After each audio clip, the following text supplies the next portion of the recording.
So my name's Megan, and I'm going to share with y'all the lies that I believed growing up. The biggest lie that I believed was that I didn't have a dad or wouldn't have a dad that truly loved me. My mom and dad, my mom, my biological father, divorced when I was 2 years old, and she married my dad, Scott, and he adopted us. And as long as I can remember, I've always felt like he wouldn't love me as much as he would have if I was his real daughter. And I believe now that the devil whispered that lie to me when I was very young, and I just believed it, and I held on to that belief for a very, very, very long time. And because I believed that lie, then I also believed the lie that God didn't love me, and that I would never be good enough for God. And that also comes from me making a lot of choices throughout my life. I was a drug addict at one point. I think the first time I ever tried a drug, I was probably 17 years old, and honestly, I just liked the way it made me feel the first time I tried it. And I just was hanging out with the wrong people, had the wrong friends, and one thing led to another, and before I knew it, I was addicted to pain pills. And not only pain pills, I did whatever drugs I could get my hands on, but at one point I was particularly addicted to that. And so I had a lot of guilt and felt like I was a disappointment because of that, because my parents did everything right and raised me the right way, but I, along the way, had made these choices. So there's a lot that's happened throughout that time, but one thing I want to share is at the end of my time of doing drugs and living that life, I had decided I had enough of this. So I said, I brought myself to the police station. It was it was either the end of November or December of 2006. And I walked into the police station. I said, I'm here, because I had a warrant out for my arrest for, I honestly can't even remember what it was for, but it was for failure to appear in court. So I went into the police station. I said, I'm here to turn myself in. I'm tired of living, this life of the way I'm living, and that I felt like that was my out at that point. And it was an older gentleman, and he told me, I'm not arresting you. He said, go home to your family, and he would not arrest me. And this was a God thing at this point, but I didn't know that. So I called my mom and I told her what happened, and she didn't believe me, of course. So she called the police station, and he told her the same thing. And at this point, my mom was looking for rehabs for me to go to.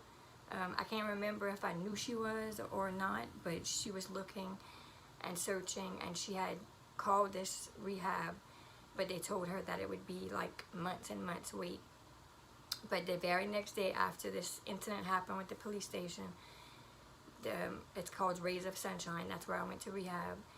They called my mom back, and they told her, we have a bed right now. If your daughters can call us and she's willing to go now, we have a bed right now. So I know that the reason I didn't, because I had a warrant, they should have, when I turned myself in, they should have arrested me, but they didn't, because God had bigger plans for me. Sorry. So in 2006, I went to rehab for 7 months, and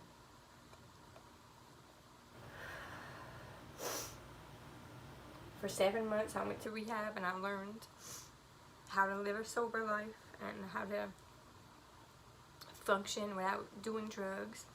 And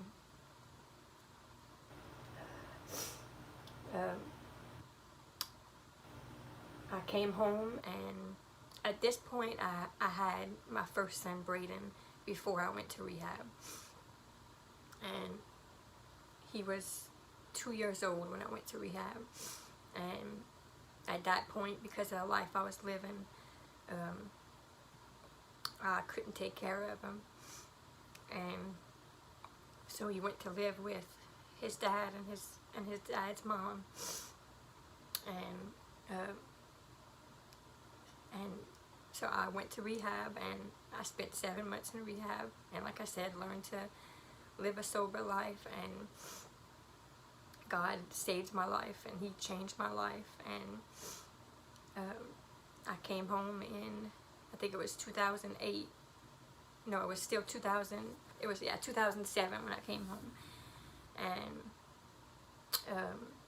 not long after that, I met my husband Joby, and we have 3 beautiful boys with him. I have 4 sons. So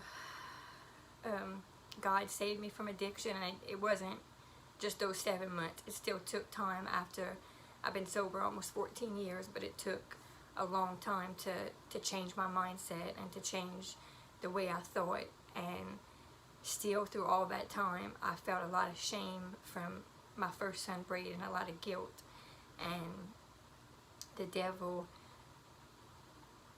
tried to use that against me. I'm 35. I went to rehab in 2006.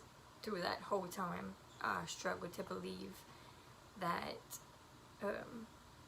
God loved me because of all the choices I made, and I'd already struggled to believe that my dad was proud of me and loved me. So it was very hard for me to believe God loved me because I already had that mindset. But thankfully, through everything God has done in my life, that mindset has changed, and I no longer believe that way. And so I just want anybody to know, especially those of you who are struggling with addiction, that you can change your life. You can do things differently, and it's not going to be all of a sudden. It's not going to be, you know, in the first couple months, the first year, 2 years. It's going to, because you live that way for a certain amount of time, it's going to take time to change the way you think and the way you do things. So I just want to encourage anybody who's struggling with that, and I want you to know that there is hope.